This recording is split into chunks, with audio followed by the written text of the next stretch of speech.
Hi, everyone. I'm Scott Morrison. I'm the president of the MIT Club of New York. And to begin with, I'd like to thank Stu and also Graham Martin from Google, who helped us make the arrangements for this facility tonight and for all of the networking activity and so forth. So could I have a round of applause, please, for Stu and Graham?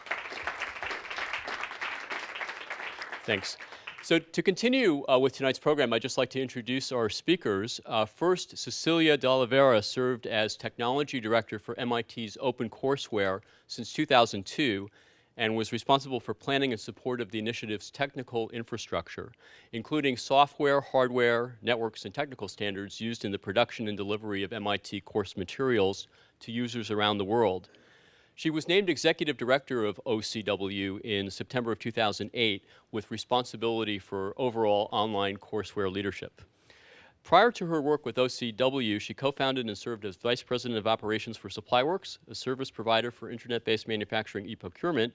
And before that, she spent 13 years in a variety of technology leadership positions at MIT, including Director of Information Technology Support and Director of Distributed Computing and Network Services. She is an MIT alum, Bachelor of Science in Computer Science and Engineering, class of 77, and Master of Science in Management, class of 79. And then I would like to introduce Shigeru Miyagawa, has been at MIT since 1991, where he is Professor of Linguistics and holds the endowed chair Koichi Manjiro Professor of Japanese Language and Culture. He runs a laboratory that creates interactive educational programs, and in line with this, he's also chair of MIT OpenCourseware's Faculty Advisory Committee. One of his innovations that I was quite interested in is JPNet, which actually predated OpenCourseware and has the entire MIT Japanese program on the web. It was one of the first online projects in the world to place an entire academic program on the internet. This was done from 1993 to 1994. He received his PhD in linguistics from the University of Arizona in 1980 and a BA from the International Christian University in Tokyo in 1975. Please join me in welcoming both of our speakers this evening. Thank you. Thanks. Thank you very much, Scott. Shigeru and I talked about which one of us would do the presentation, and we could have flipped a coin, and he could have ended up here. But I'm going to do the presentation part of tonight, which should take about 30 minutes if everything goes according to plan. And then we'll do a shared kind of Q&A session, which we hope to leave like 30 minutes or something for. So I'm sure you all have lots and lots of questions, and that'll be a lot more fun than sitting there and listening to me. Let me start, first of all, by thanking people who helped make this event happen. The MIT Club of New York folks, for example, many of whom are in the audience here. Greg Martin from Google, who's in the club. Yu-Hui Lin, Scott, who just introduced me, and several others. And I'd like to thank the club very much for hosting us here. I also want to thank Google. This is an amazing facility. This room itself is amazing, but I got a quick tour from Greg beforehand, and what a wonderful place to work. I'm very jealous. And I'd like to thank Stu Feldman, who's back there, for his nice introduction. And the MIT staff who helped put it on, too. Wherever you are, Yvonne, I hope you're up here now, and Tom. So, and thank all of you who are here tonight. We have an interesting mixed audience. I want to start by saying that, if you're an MIT alum, can you raise your hand so we see? If you are a Google employee, could you raise your hand? So there's some overlap there. If you're an OCW donor, you don't have to raise your hand, but you can if you want to. Terrific. Welcome all of you tonight, and thank you for being here. So what I wanted to do before I get into my actual presentation is start with my own personal thoughts on why this is important, why I think MIT's commitment to openness, which has been expressed in a very specific way through OpenCourseware, is more important than ever in terms of what's going on with education. And it's what makes my job at OpenCourseWare so fulfilling. And I'll start by just a couple of facts. I mean, first thing is worldwide demand for higher education has been accelerating for the last 20 years. Between 2001, when we announced OCW, and 2010, enrollments in higher education grew by 60%, from about 100 million to 160 million, driven largely by growth in the developing world. In China, for example, growth in higher education has been on the neighborhood of about 20% per year, every year, for the last decade. Access, though, to quality higher education is severely limited in developing countries where we're seeing so much growth. And India is a prime example of that. I mean, of the population in India today, there's 1.2 billion or something like that. Half of them are under the age of 25. And if you look into, you think about the economy in India, which is growing. There's a lot of people in the middle, kind of coming into the middle class. But the universities there, traditional universities there, can only handle about 10% of the people who could potentially go. Many of those institutions are facing the inability to teach subjects that people want to take because they don't have qualified teachers. Within, the comparable universities in India to MIT are the IITs, the Indian Institutes of Technology. Fantastic institutions that are spread across the country. Their acceptance rate is less than 2%. MIT's acceptance rate is more like, what is it, Shigeru? 6%? The Ivies are 6 to 8%. And the pool that is going against is a pool of 500,000 kids who have taken the exam and passed it. So it's not just anybody. It's these kids who have studied for a couple of years, and they take the exam, and still only 2% of them can get into the best institutes. So what can we be doing to help all of these capable young students get access to quality education? Even in the US today, where we have significant access to education, we have to do things better. I mean, we know that the percentages of students who are not graduating from college are amazingly high. And we have a severe and growing shortage of students who are majoring in engineering and other STEM fields. And then finally, lifelong learning has become something that's really important to all of us, and in mature economies, more important, certainly essential, I would say. Whether you're trying to maintain your skills, you're trying to change careers, you're trying to get back in the workforce after being unemployed, you just want to explore new areas of interest, whatever it is. I mean, and I'll give, we have a number of examples of folks who are fairly well known, who have used OpenCourseWare to come back and study energy, because it's a hot field and they want to know about it. And the person I'm talking about is Bill Gates. Most of the people in these situations don't have the time to go back and get formal education. So again, what can we do to better serve that population? These are some of the opportunities that we have before us now, where open sharing, we think, can make a difference. And this is what, to me, makes OCW such a fulfilling project to be part of. So tonight, what I want to do is just review with you OCW's first decade, what are the major things we think we've accomplished, and then move into a little bit of a overview of what's going on now in different places to try to go from open content to what I'll call open learning. To actually create quality online learning experiences that are openly available to people at the level of magnitude that OCW has been. We're learning about what it's going to take to do that, and that's quite exciting. And then I'll close by talking about what the future of open education is at MIT, at least as far as we know today, including a few words about the announcement about a month ago about MITx, and what OCW's plans are for the next decade. And as far as all that goes, Shigeru and I had scheduled this event before the announcement. And so this wasn't intended to be like some big announcement about MITx today. And we, in fact, are not really the MITx people at MIT. But we can tell you what we know, and if you have specific questions, we can figure out how to answer those. So moving along quickly here, you're all familiar with the idea that MIT came up with back in the year 2000, and Shigeru was part of a very small committee that looked at what MIT could do to put itself on the internet. They concluded that doing some kind of an MIT.com was not the way to go, that putting our courses online in a way that would be consistent with MIT quality was just would be too expensive, and at that point in time we had no idea how to do it. But we did want to have a presence on the net.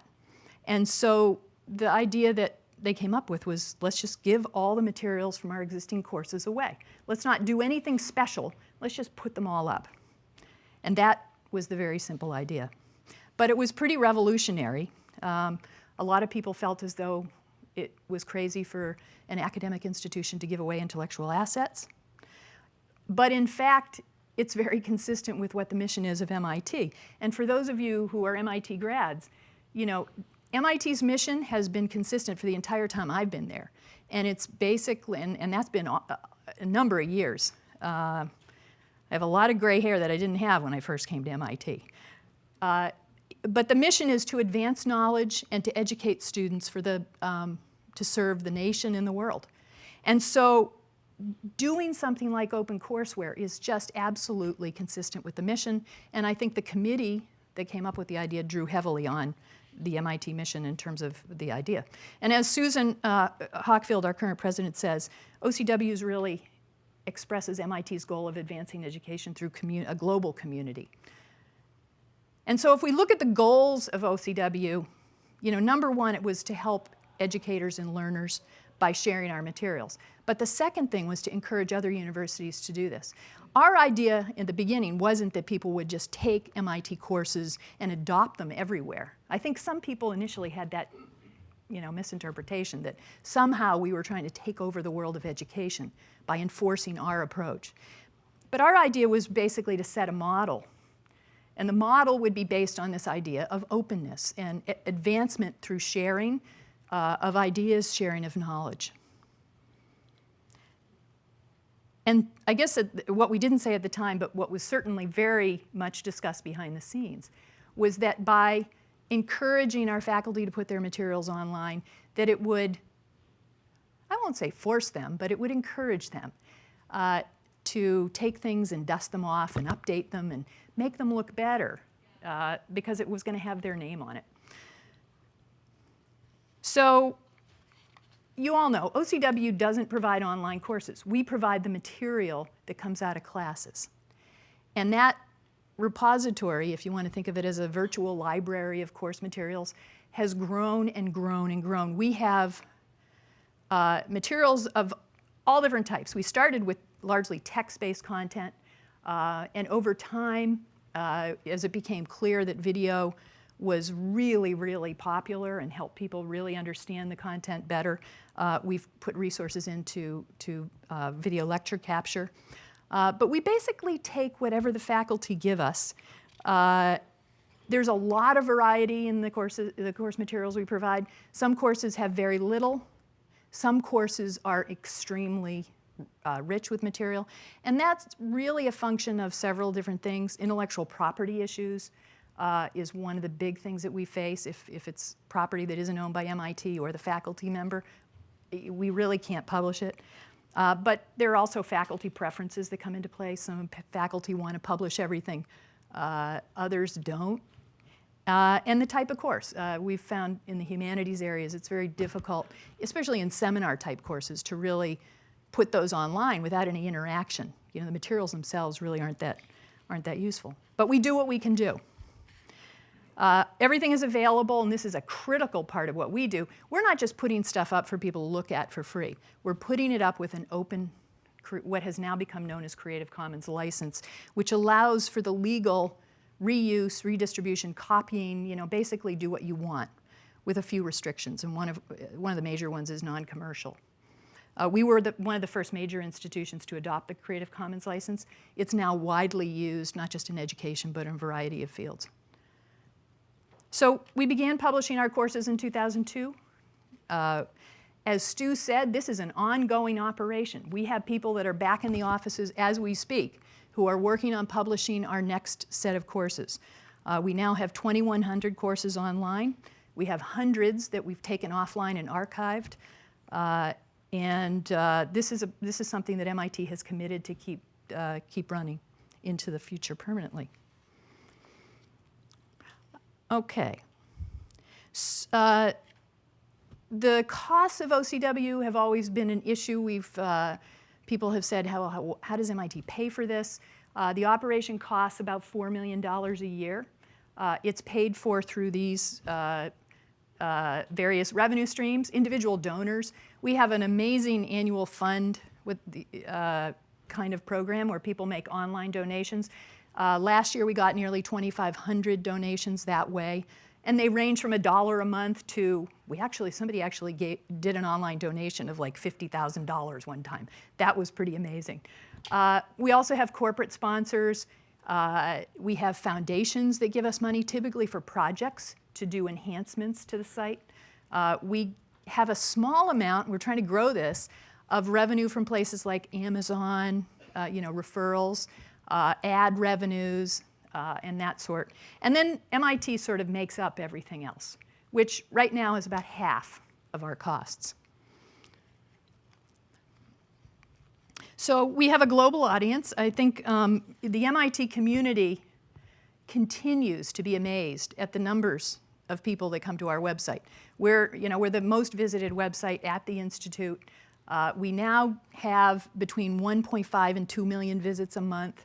A lot of those are repeat visitors. Probably about 50% of the people are people coming back. So people are finding a lot of value. Our traffic has grown year by year.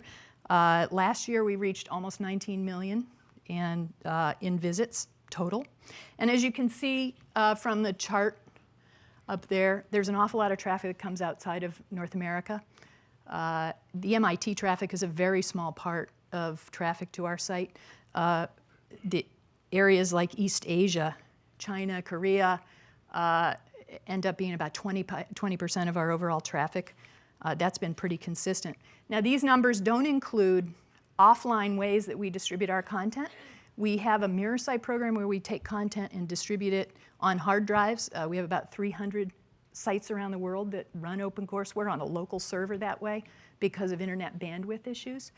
We also have sites, translation sites, that have translated our content into different languages. They run their own servers. They have their own users that come there. Those aren't included in our numbers. We also put our content up on places like YouTube, and thank you very much, Google. That has saved us a huge amount of money in terms of bandwidth over the last few years. That was one of my major concerns as technology director in 2005 was, how are we going to keep up with all this video traffic? And then YouTube came along, and that was a wonderful solution. Traffic through YouTube and iTunes and places like that where we put our video is also not included here in terms of visits. So this is kind of a minimal picture in terms of things. As we added all this stuff up in terms of who has access and how do they have access, we think that between 2001 and the end of 2011, we got about 100 million people who accessed the content and used it in one way, shape or form or another. And so at MIT, that is something that we are truly humbled by and certainly never expected. Now, the impact of OCW has been both in the formal learning side of things, and what I mean by that is where you have teachers and students, and maybe the teachers are using the content to expand their own knowledge, the students are using some of OCW for supplementing their courses. In some cases, teachers adopt our materials and integrate it in their class. But a lot of times they're just looking at what we have and how we teach to let that inform how they're going to teach their course. So there's a wide variety of ways that in formal teaching and learning, OCW gets used. What has been most amazing, though, in terms of use is the informal learning side of OCW. We had no concept when we started the project that this site would be as heavily used as it is by people who aren't formally taking a course anywhere. These were just raw materials. These weren't materials that were prepared for online use. And yet, people found value in them. 43% of our users, the largest segment of our user base, it turns out are informal users. Absolutely amazing. And this is a statistic that has been replicated as new OCW sites opened up at other schools, which I'll talk about in a minute. This is a statistic that's been replicated. So informal learning, there's a huge demand out there. And I think over the last 10 years, as the internet's grown, people have become familiar with things like Wikipedia. It's just the first place people go for information. And for lifelong learners, OCW kinds of scenarios fit in very well. So one of our goals, I think I mentioned early on, was that we would not be the only institution adopting this idea of openness and sharing. And in fact, very quickly we had institutions that MIT had close relationships with that came and said, what are you doing? How do you do it? We want to do this too. We think it's a great idea. And we started working together and figuring out, how to do things better, sharing best practices. And this eventually turned into something that we call the OCW Consortium. It's an independent organization now. It has its own board of directors, its own staff. It has about 250 member institutions that pay dues. And if you look across those sites, they do, MIT was kind of the model, but we have sites doing all kinds of different really amazing things. And there are about 15,000 courses up there in different languages. There are, one of the things Shigeru was very involved in was one of the first regional consortiums that got set up of schools within Japan. Came together, I don't know what year it was, maybe 2005, 2006. 10 of the leading institutions there formed a Japanese consortium. There's now regional OCW consortia in Korea and Taiwan as well. And the consortium has been great because it's provided a collaborative way for various schools to get together and work on projects. An example of that right now is happening in Europe. They have this thing called the Bologna process, where the EU is trying to integrate some of the educational stuff going on in higher education.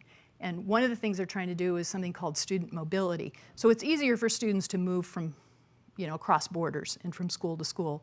A bunch of the OCW universities in Europe have come together to try to figure out how can we use our OCW curriculum to actually make this happen. And that's a very exciting project. Now, one of the things that happened along the way, we were doing OpenCourseWare, and then all kinds of things started happening that we didn't anticipate. And we became kind of the spark for something that became known as the Open Educational Resources Movement. This is a broader movement than OCW. It includes organizations that aren't even academic institutions. It includes individuals. It's a term that was first adopted in 2002 by UNESCO. They held a forum to look at what the impact of OpenCourseWare would be in higher education, and they came up with this term. It includes all kinds of materials. It includes software, services. It includes things like the licensing framework from Creative Commons. And it has really been nurtured and grown through the Hewlett Foundation, grants and targeted programs. So if you look at the OER movement now, I just went out and collected a bunch of the logos from some of the most well-known institutions that are part of OER. And you'll see it includes both educational institutions. It includes some educational institutions that aren't even part of the OCW movement formally, like Yale and Stanford, where they're sharing stuff, but they're really not part of the consortium. It includes groups that formed specifically to translate the content. It includes groups that have funded a lot of this work.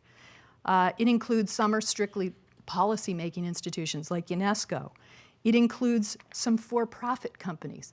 I mean, I consider YouTube and iTunes and OpenStudy and Flatworld, all of these for-profit companies that are helping us make this movement happen to be part of, and they're providing free services to do it, they're part of the movement.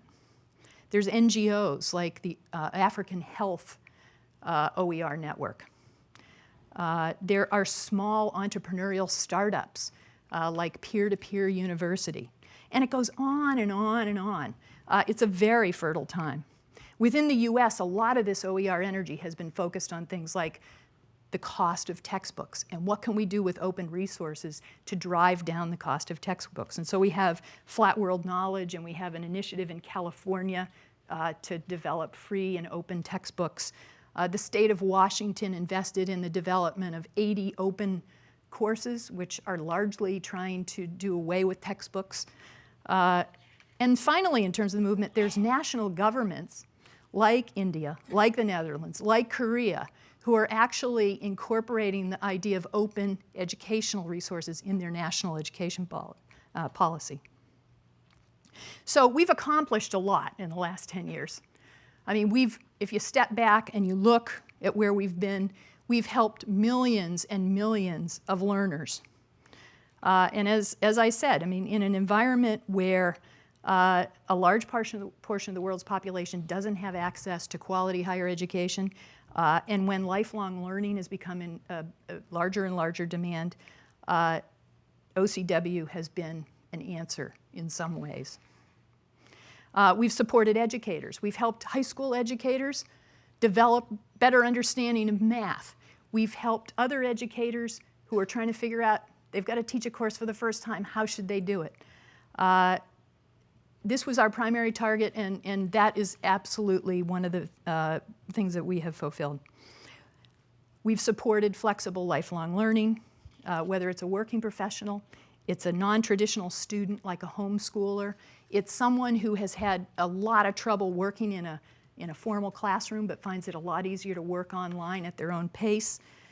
We've had entrepreneurs who are trying to look for reference material. One of my favorite cases is a guy from Haiti who's developing some solar panels and needed some information on integrated circuits. And he didn't have a library in Haiti, but he did have open courseware. And the final two things, you know, I think we have created a model for government, for institutions, for individuals, in terms of open sharing. So much is underway, and I've talked about a lot of that already, so I won't go into that now. And finally, and I think this is really where we get most exciting, is that through having open content out there, we've inspired a lot of experiments in open education to try to figure out how to take the content and turn it into a quality online experience. And we'll talk about some of these experiments in a minute. So we've done this thing with OpenCourseWare. It's been 10 years. So what's the next big opportunity for open education? And I would say these projects, which I've had to go through and pick out just a handful of them I could fit on a slide. These projects are some of the projects I think that have done the most to try to take open content into open learning. Khan Academy you're all familiar with. Something that went online in 2006 is now serving about 4 million visitors a month, couple thousand video tutorials, has really established kind of a model for how you can effectively teach online in a modular kind of way. Integrated exercises to help people check whether or not they know what they're doing. So that's been an extremely interesting project that we've been watching, and I think we've learned a lot from that about how you could adapt content to make the whole experience better. The CMU Open Learning Initiative is another amazing one. Was founded actually in 2001, right around the same time as OCW. It's a group of learning scientists who work with experts to put together online courses that have been designed with all the best learning science. It's expensive, but what they've done is modeled for us how do you really create an effective online experience, something that can be as effective as in class.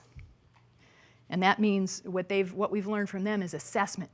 Continual assessment, continual feedback to people online is really important. Open Study is a very small group that started a couple of years ago that is providing free student study groups online, where students who maybe are using OpenCourseWare can ask each other questions, answer other questions, basically interact with people. And they're experimenting with things like badges to inspire people and to recognize people for their contributions in an open learning kind of an environment. We've hooked up a number of our courses to OpenStudy. Peer-to-Peer University is a bunch of people, volunteers, who take open content and teach courses to anyone who wants to take it. And it's on a variety of topics. A lot of them are web-based kinds of things. But that's been interesting because it's really peer-to-peer. It's not necessarily expert-led. And what we've learned there is that moderated peer groups can actually be quite effective in learning. They're doing a lot with badges right now to try to figure out, again, how those can be used to certify mastery in an online setting. And then the final one I'll talk about briefly. I'm sure most of you heard about the Stanford courses that went online in the fall. Yes? Got announced last August or something that they were going to open up some courses that they had been teaching at Stanford with Stanford students. They were going to redesign them, open them up for free online use to anybody who wanted. They had 160,000 people register for the AI lab course, for the AI course in a very quick period of time, several weeks. It turns out about 20,000 students actually finished that course successfully, from what I understand. And the most amazing thing is that there were 200 students in the course that scored perfectly on the exams, and I don't know if that includes the homework, whatever it was. 200 students had perfect scores. All of them were online learners, not the students at Stanford who were taking the class simultaneously. That is amazing. And I think what it is that a lot of the content they have, short video tutorials online, students can go back and do them again and again and again until they get it. A Stanford student doesn't have time to do that, I don't think. So what we learned is there's a huge interest there for this kind of course, especially when it's being taught by fairly well-known experts in the field with a name like Stanford associated with it. We also learned that, again, having the ability to take tests and get your stuff graded was really important. And they got a certificate, although it wasn't signed by Stanford, I don't think. But I think people like that as well. The only question I have about this is, and I just need to have a conversation with the folks at Stanford to confirm this. It's a free course, but it wasn't clear to me the content was open. It wasn't clear to me that people could take the content, maybe put it on their own server, teach their own course with it. You know, that would be the optimal. That would be where we would like to have things go. But it was a fantastic effort. So finishing up here, so the question that I have, sort of before us now is the issue of scaling. Publishing of OpenCourseWare has been a very scalable thing. We take course materials from MIT, we prep them for the web, we put them online. It costs us about $10,000 to $15,000. Sounds like a lot, but when millions of people use the resources, it's actually very cost effective. The problem is, how do you teach and learn? How do you really get learning to scale like that? Really two questions. How do you construct a quality online learning experience? And two, how do you scale it so the costs don't just go out of the ceiling? And what I think we found from these experiments and others is that you need content design for online. You need it to be modular. You need interactive resources. In the case of the Open Learning Initiative at CMU, they actually have an online tutor that guides people, navigates them, gives them frequent feedback. Very helpful to learners online. You want to have interactive simulations. You want to have, from an MIT perspective, you want to have online labs. The interactive components are really important. And that also includes interactive online communities. That was one thing I think about the Stanford project that was really good. They had all kinds of ways for people to interact with each other and work through the material. That'll be essential in building scaled learning environments. You need a delivery platform that's going to scale to millions, or at least to thousands and hundreds of thousands of simultaneous users. And optimally, from a learner's point of view, you want to have some kind of credential that's going to recognize all the work they did. So where does that lead us to, right? So December 19th, MIT announced something called MITx. And the announcement said we're going to offer free online courses and make learning tools freely available. This is an initiative that's been under discussion in different forms for a couple of years.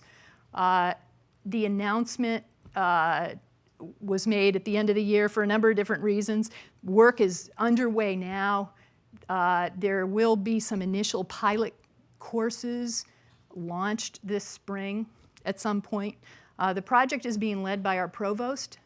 The development of the learning platform that's going to be part of this is being done by the director of our Computer Science and Artificial Intelligence Lab, Professor Agarwal. Many of you know him.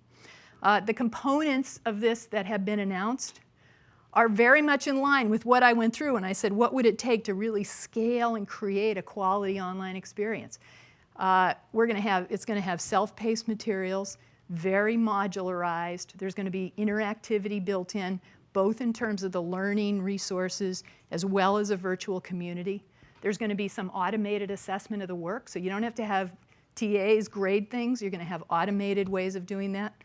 And it's going to be based on an open source platform. And I think the idea here is to have a platform that can be developed by people around the world and enhanced sort of in a continuous development way, very much of an open source mentality.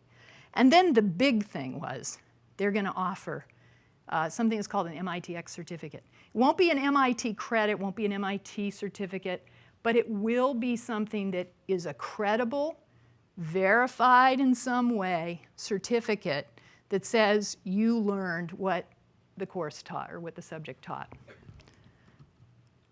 So the next decade, just to make clear, there's going to be three things going on at MIT that are education focused at sort of a global level. There's regular MIT, selective admissions, tuition, degrees, access to all of our wonderful facilities.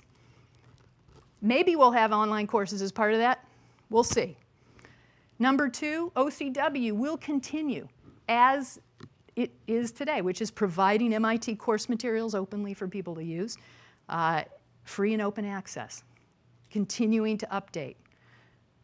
And then finally, MITx, which is going to be really experimenting with what it means to offer online courses for thousands of people at a time, providing quality learning experiences.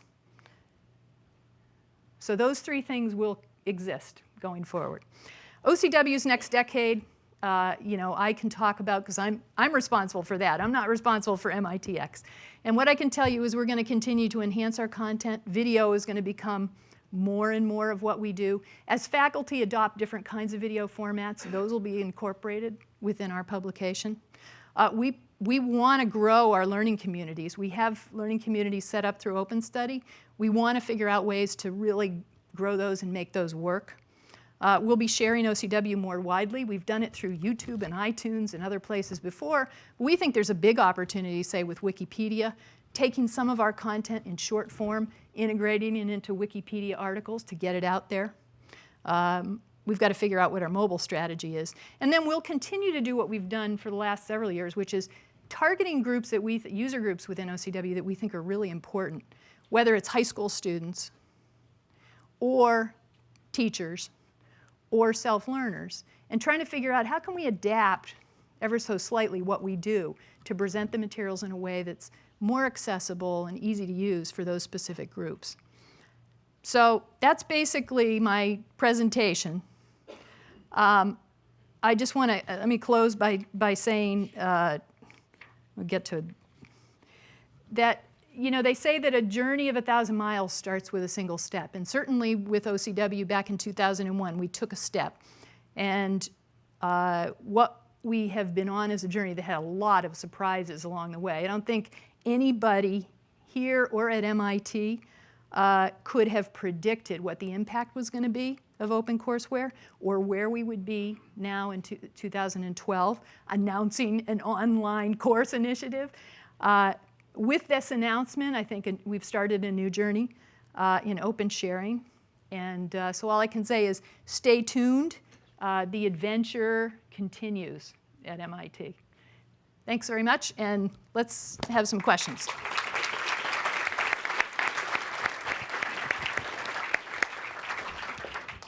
I'd like to start by asking people if you do have questions to come to the microphones. There's one here and there's one at the Shigeru, other side of the room. And also we have folks on video chat from Irvine, from Mountain View, and from Cambridge, I believe. And so if any of the folks on video chat, you probably hear me right now, if you could please jump in between questions and hopefully you'll be acknowledged. I wanted to start off the questions by saying, well, 100 million is pretty good and repeats, and you're probably closer to 1 billion now by having courses translated to Spanish and Chinese, perhaps. I wanted to ask, how close are you actually already to the goal of 1 billion, and what will it take to get there? No, Grim. No, we're at the 100 million level. I mean, can we reach 1 billion? I mean, there's 7 billion people in the world. What percentage of them can benefit from MIT? Maybe, I don't know, 500 million maybe? I don't know, 1 billion. That's out there really for impact more than anything. But Shigeru, do you think we can get to 1 billion? Well, maybe with help from other people. One thing that you mentioned that's important is that we have the original courseware in English. That's what MIT offers. But we also have translation sites in Spanish, Portuguese, Chinese, what else? Turkish, Persian. Thai, and those sites get a fairly large number of access as well. And we hope to grow that to other languages. But our hope, right now, we have 100 million people who have used OpenCourseware in the past 10 years, which, by the way, for those of us who are in the original committee, we had absolutely no idea that it would be this big a thing.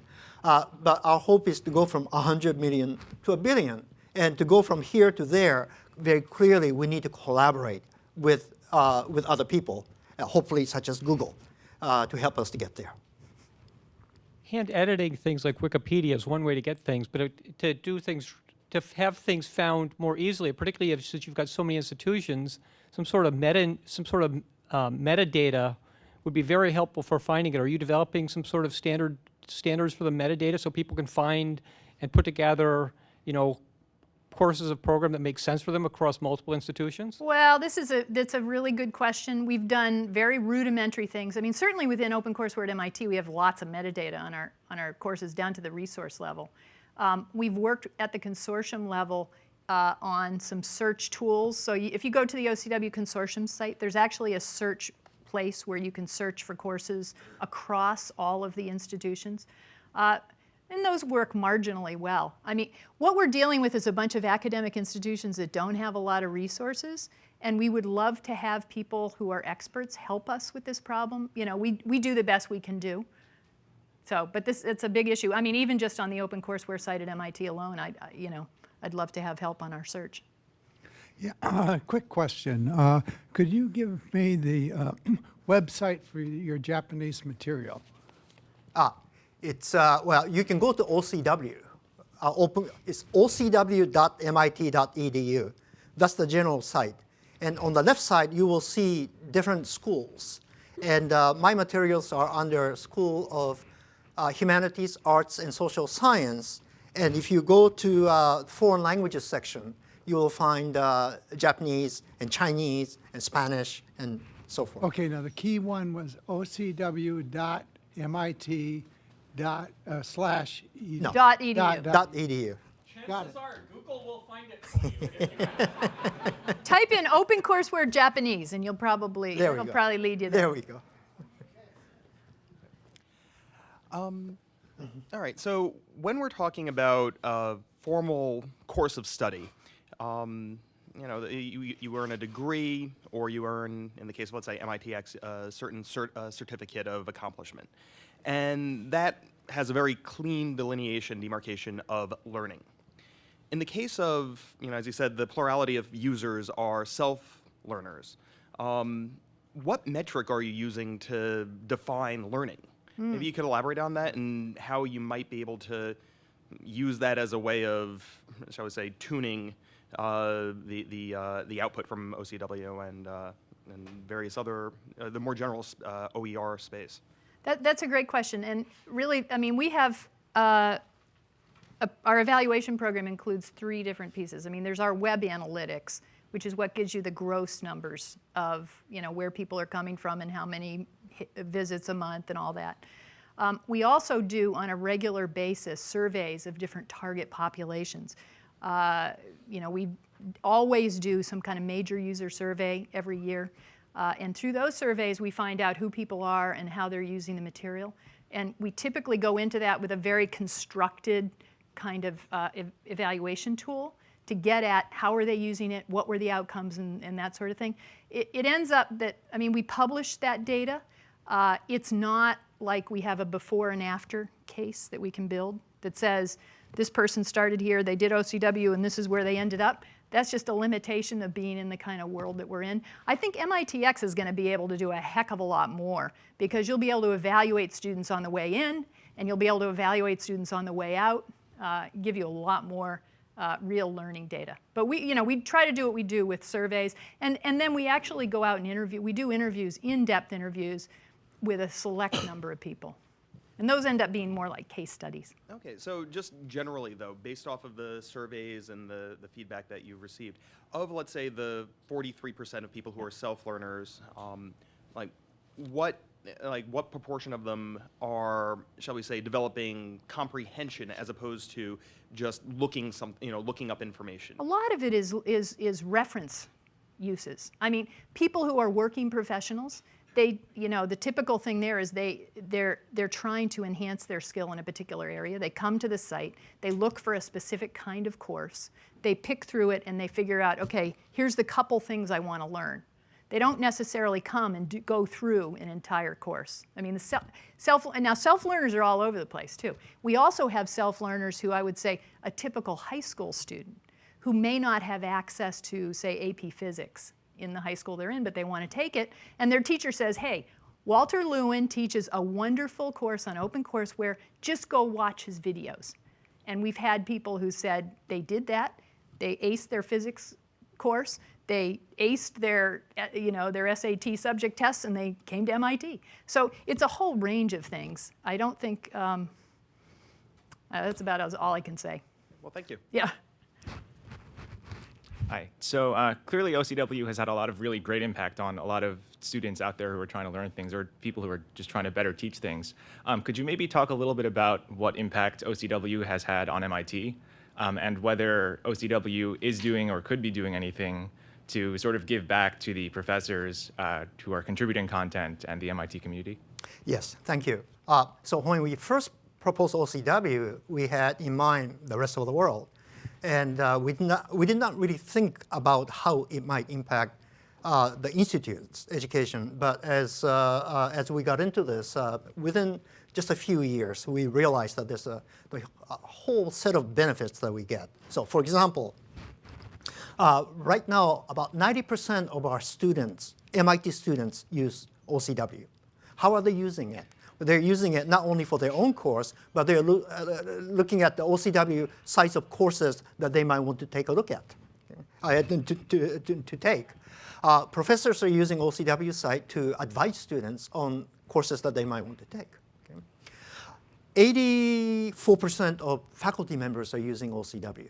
And how are they using that? Of course, they look at their own site, but what's really remarkable to me is that those professors tell us that they're looking at other professors' OCW sites. You sort of want to see how they're teaching, right? But there's something actually quite important and profound about this. And this is a point that I make when we talk about benefit to MIT. As faculty members, typically, and this is true all over the world, once you start teaching, you rarely get to see other people teaching. Okay? So you have your own model, but you don't see many models. But with OCW, all of a sudden, you get to see 100 different models. So this is really helping the quality of education. Third benefit is that we asked our freshmen if they were looking at OCW when they were in high school, and roughly half said that they were, which we're very happy about. But what was surprising to us was that of those who were looking at OCW in high school, something like 36% told us that OCW was a significant factor in school choice. And as you know, students who get into MIT also get into other schools.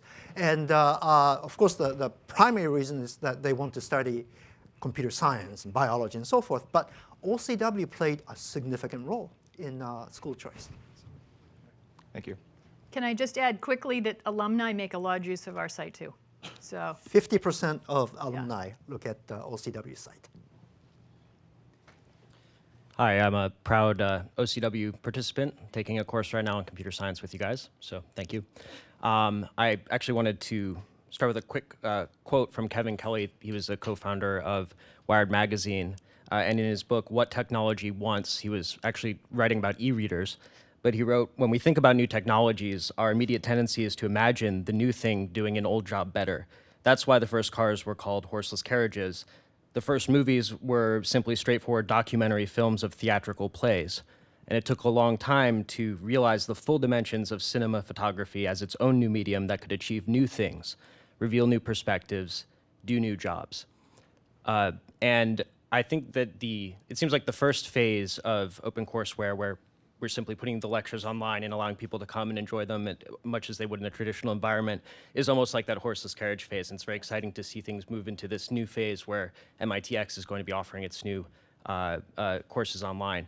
I work at a company called Newton, and we do adaptive learning technologies. So these are basically a way to take any kind of content, whether you're a textbook publisher, professor, et cetera, and drive that content adaptively so that no one student's path through a course is the same as any others. And the exciting thing about this actually is that eventually it will allow us and other companies that are doing similar things to what we're doing to have access to these huge reams of data on how students progress through the course, how they learn best. And so I was just curious, especially looking forward to MITx, whether you're planning to use adaptive learning technologies and also what implications you see for once you're collecting this kind of data on students and kind of when you have millions of people around the world taking MITx courses, if that's going to be something that you're going to be looking at as a way to improve them, a way to uncover new ways of teaching, et cetera. I will say that there are several faculty members who are involved in the MITx initiative that just get deliriously happy for the reason that you just pointed out, which is access to data about what really helps people learn. We have a professor in physics, Dave Pritchard, who's been teaching a freshman physics course for several years. And he actually is into this whole adaptive assessment kind of piece. He has his own software. He developed something called Mastering Physics, which Pearson actually picked up, and it's used by hundreds of thousands of people, which does a lot of data collection and some amount of adaptive stuff. Dave is now working on kind of another generation of that, and he's I mentioned the Carnegie Mellon project, the OLI project. That does a lot of this adaptive stuff, and Dave works very closely with them. So I think that's the kind of thing that you'll see over the next few years get integrated in here. And yes, I agree with you about what did we do? This is first generation. OCW shows how MIT has taught. As teaching at MIT evolves through online technologies, it will look different. Could I just add to that? OCW is a way of doing something new with something old. But there's something very profound about OCW, and that is that OCW's mission is really MIT's mission. And OCW has allowed us to express that mission of the Institute in a new way. Okay? If you go to the website, it says that MIT's mission is to create, to preserve, and disseminate knowledge, and to bring that knowledge to bear on the great problems of the world. So MIT has been known for basic research in expressing that. But now with OCW, we get to do that with education. And I think that's something that's really important, and that's why it's been so successful at MIT, because it is a core value that we have been able to express with OCW. Thank you. Hi, my name's Diane Leibowitz, and I graduated from MIT as an undergraduate. And just looking at MITx, something immediately came to mind. One of the biggest problems that we deal with now is unemployment. And a lot of that is in finance. And a lot of it is because certain roles simply don't exist anymore. Mortgage-backed securities immediately come to mind. And so there are a lot of very bright people out there in finance, many of them MIT graduates, who are in this situation. And one of the ways you deal with a situation like this, if your role isn't so prominent anymore because of the changing environment, is to adapt your skill set. And what I'm seeing is that a lot of what you do in order to adapt the skill set is we're learning new things, all of which have some sort of certification attached to them. C++ certification, SAS certification, project management certification. And let's say to get one of these certifications, all you need to do is just sign up for NYU continuing education, pay $5,000 or $6,000, and take a series of courses, and you're certified. So the first thing I thought of when I saw MITx was, has any consideration been given to, let's say somebody wants to get C++ certification while they're not working and really spend some productive time building on their skill set without having to spend $5,000 or $10,000 to do that, rather than getting this sort of official, very costly certification to get, let's say, an MITx certification. It essentially means the same thing. The certification means you know the material, which is what people really want to hear. So has there been any thought to maybe sort of looking into the types of things that people in the real world are out there trying to learn, who would need the certification to really adapt their skill set? Because, the world is crawling with quants right now, and it's very tough to compete.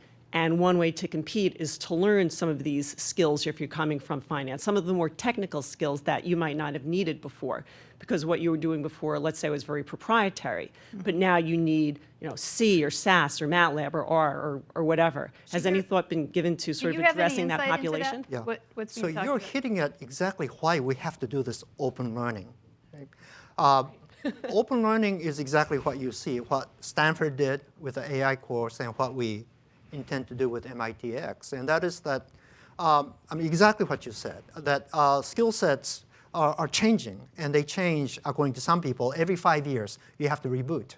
Now, every 5 years you cannot go back to school, okay, because you're out there in society. And so there has to be a way to reboot and to learn new things. And open learning is, I believe, the way to do it. And this is why it's going to be critical that we provide the kinds of education that we see. Now, MIT offers a certain kind of education, right? MIT is known for its science, engineering, the STEM courses. And those are the courses that I would imagine that MITx is going to focus on. Okay?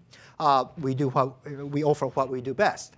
Other schools will offer other skill sets. But absolutely, this is going to be essential, critical to our future in terms of the labor force and the wealth of the country.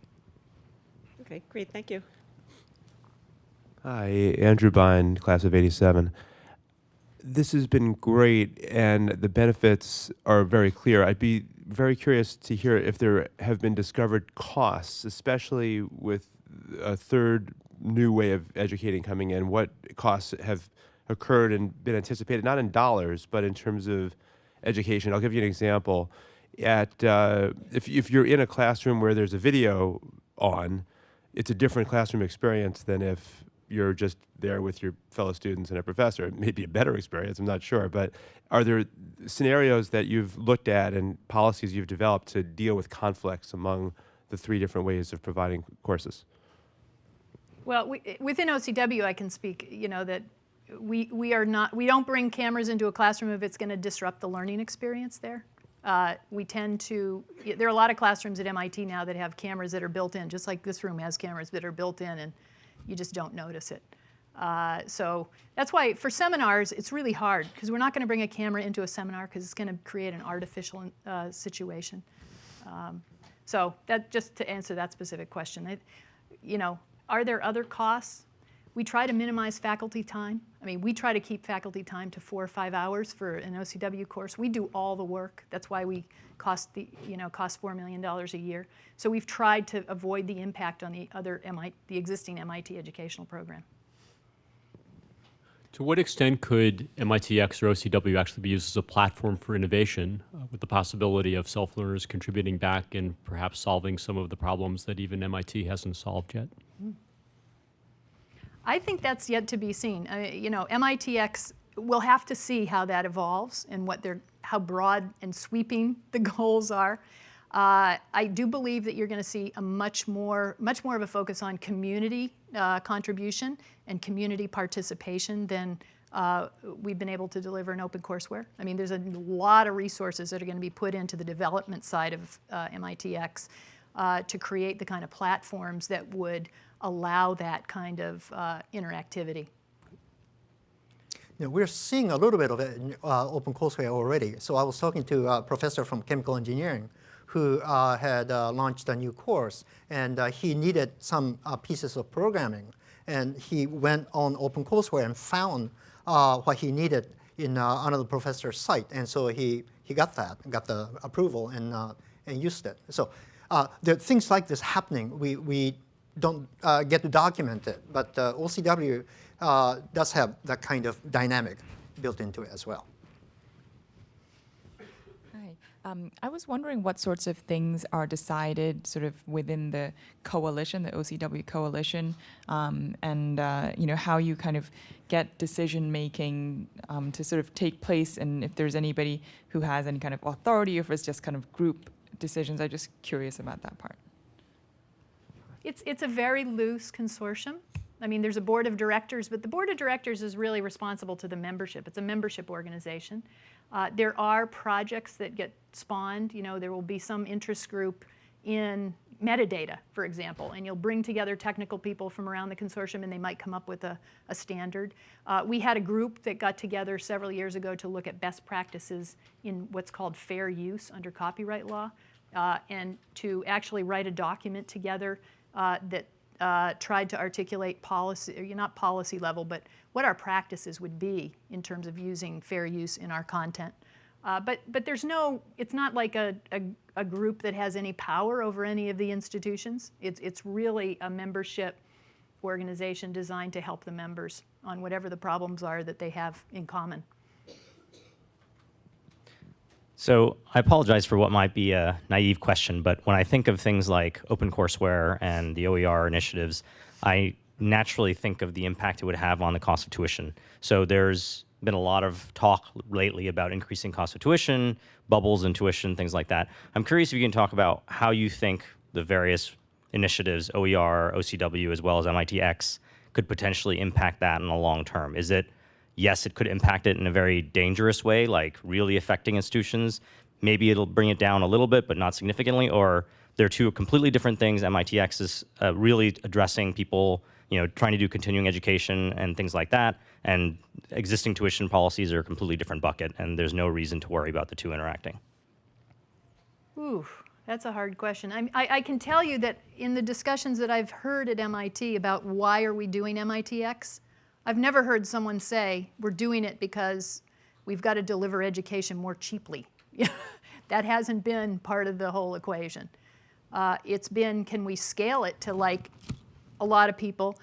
It's been, can we figure out how to teach online effectively so that we can improve our own educational programs and give our students more flexibility? As an engineer at MIT, as a student at MIT, it's really hard to go away for a semester and study, someplace else because we don't have online capabilities. That means when you go, you can't take MIT courses, and that's hard, and it really messes up your whole degree path. So that's one. I think that's some of the thinking in terms of MITx is we've got to figure out how to do online education at MIT for MIT students so that we can improve our educational program. But it's not to make it cheaper to do. Now, I mean, there may be things that come around that's, it's going to be less expensive. Now, OER, on the other hand, look outside broader world, OER certainly is being used to try to reduce the cost of textbooks. I mean, textbooks is a huge issue. Cost of textbooks in community colleges. Pretty much every community college that I have sampled, the textbook cost is at least 50% of the total cost of education. In California, it's more than the cost of tuition. So there's the textbooks, I think there's a lot of opportunity to drive costs way down. For our educational programs, I haven't heard the discussions along those lines. See, one thing to keep in mind is that MIT, like many Ivy schools, have a need-blind policy, which means that a student is accepted to MIT. And then once the decision is made, then we take a look at the financial needs of that student, and we give that student whatever he or she needs to come to MIT. Okay? And so, yes, the tuition is expensive, but we try to help out. Now, if something like MITx or some other effort can bring us extra revenue to MIT, then that could be turned into more financial aid for students who need it, so that we can give opportunity to as wide an array of students as possible to come to MIT. Thank you. Hello, my name is Jay Damask. I'm class of 90, and I'm glad you talked about textbook. My question to you is about archiving. I go back and look at Gil Strang's book, 1806, or Sussman's 6001 all the time, and I've been out now for a long time. How is it that OCW, after somebody learns, or perhaps MITx, in 10 years and 20 years can go back and refresh the material that they learned? That's my question. Well, of course, what I said to an earlier question, MITx or something like it is open education, which means it's going to be, the content is going to be available to anyone who wants to. Yeah, but this content will vary and grow over this period of time, and when it's flat, like a PDF, you can print it out and put it in your file, but when it's more interactive, that's hard to capture. Yeah, really good. Yeah. So that is something about OCW. Much of OCW is PDF. I don't know exactly what is being planned as far as that's concerned for MITx. It is our hope that it would be interactive in a way that would be more up to date on a given basis. But that's still to be worked out. It's an interesting question because, with OCW, we have worked out ways of archiving stuff. So, we archive to what's called DSpace at MIT. It's a big repository. Right. You can get to all the old OCW stuff from 2001 in there. How you do that on an interactive system? Good question. I don't think we know yet. Thank you very much. Thank you. Hi, Adam Bookbinder. I work here. Speaking of textbooks, back in, I think, 2003, 2004, I was a grad student, and I first heard of OpenCourseware, and I was very excited to hear about this. And I remember finding that only a few of the courses had textbooks, and that's still the case, that it's only a few of them. As you said, the cost of textbooks is incredibly high, especially for people at community colleges and so forth. And given that, the people at MIT are some of the leaders in their fields, you could set standards for textbooks and so forth. And I guess I'm wondering, how hard is it to get a standard textbook released openly and get it used widely? Because that could help out a lot of even traditional students with school if they didn't have to, each go through the whole textbook rigmarole. If there were a free and open textbook, especially for basic subjects. I mean, linear algebra hasn't really changed in 50 years, Yeah. I mean, the answer to that varies from publisher to publisher. A lot of these textbooks are locked up with publishers. And we had a case recently where a faculty member went back to the publisher and said, hey, I think it's time for you to give me back the rights to my book. I want to put it on OpenCourseware. And that happened. But if it's a book that's being actively used, the publishers aren't going to do that.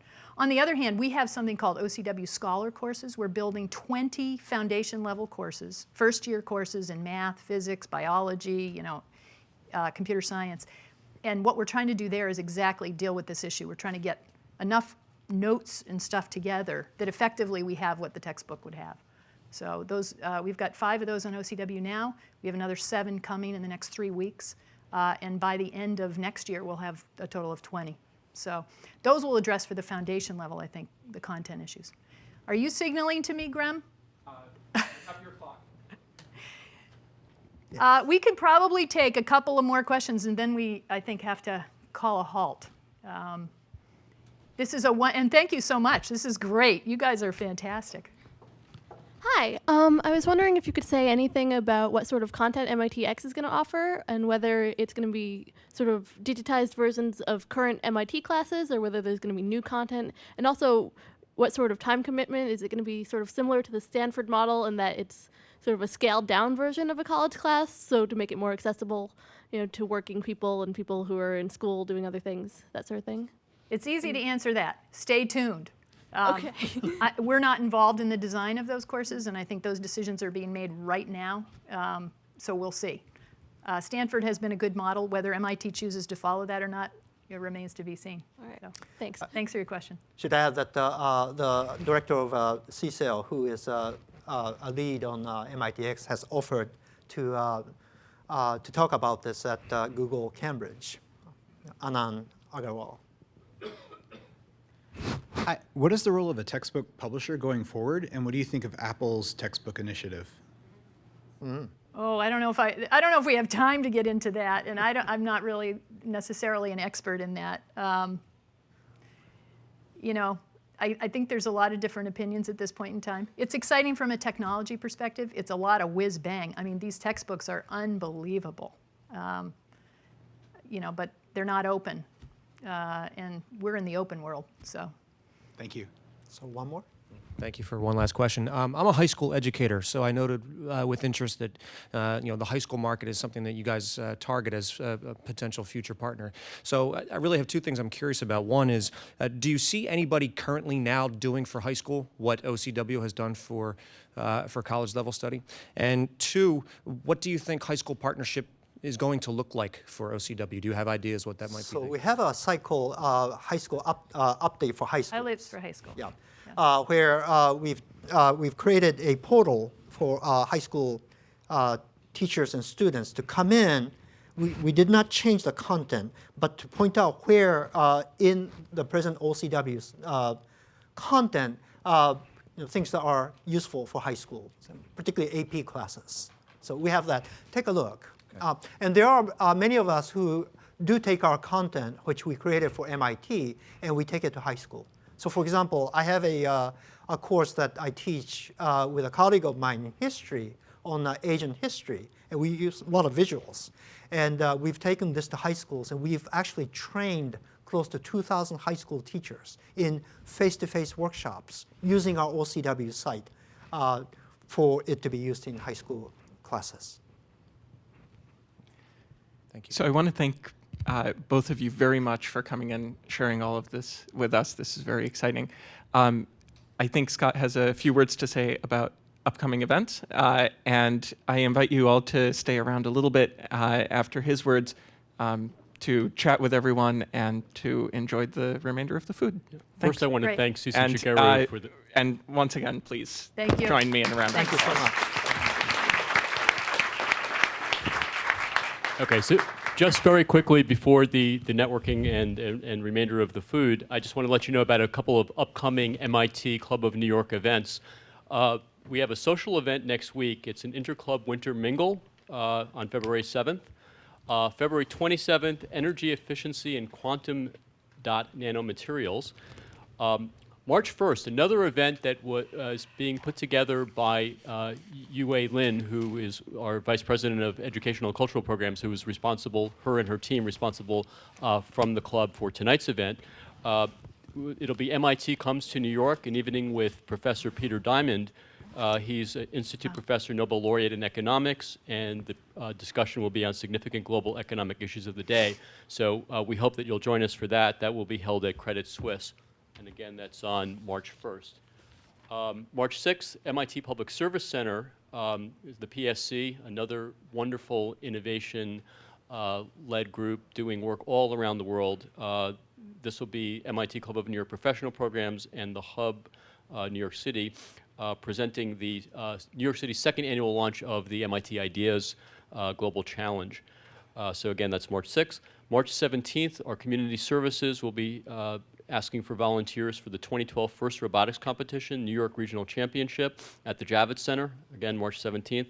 And then March 27th, something that I think will be of interest, a professional programs presenting on Speaking Up. This will be a panel discussion about how managers in varied industries will discuss how they communicate effectively and in some cases cross-culturally. And then the last one to mention is May 15th, the Energy C-Suite series on electron beam technology. So we do hope that you'll join us, and please join us now for networking and food. Thanks very much. Great.